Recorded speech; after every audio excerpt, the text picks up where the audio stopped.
আসসালামু আলাইকুম। আজ আমরা জানব রাসূলুল্লাহ সাল্লাল্লাহু আলাইহি ওয়াসাল্লাম ও অন্ধ ইহুদি ভিক্ষুকের কাহিনী।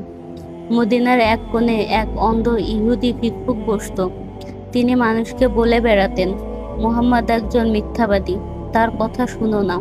তবুও রাসূলুল্লাহ সাল্লাল্লাহু আলাইহি ওয়াসাল্লাম প্রতিদিন তার কাছে যেতেন, তাকে খাওয়াতেন, কিন্তু খাওয়ানোর সময় কখনো নিজের পরিচয় দেননি।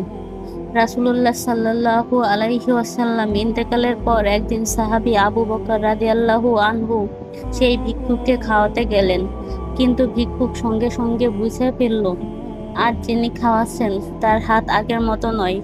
আবু বকর রাদিয়াল্লাহু আনহু কেঁদে ফেললেন আর বললেন, হে ভিক্ষুক, যিনি এতদিন তোমাকে খাওয়াতেন তিনিই ছিলেন হযরত মুহাম্মদ সাল্লাল্লাহু আলাইহি ওয়াসাল্লাম। অন্ধ ইহুদির চোখে পানি চলে এলো। তিনি সঙ্গে সঙ্গে ইসলাম গ্রহণ করলেন। এ থেকে আমরা শিক্ষা নিতে পারি, উত্তম চরিত্র মানুষের হৃদয় জয় করে। দাওয়াত কেবল মুখের কথা নয়, কাজের মাধ্যমেও হয়।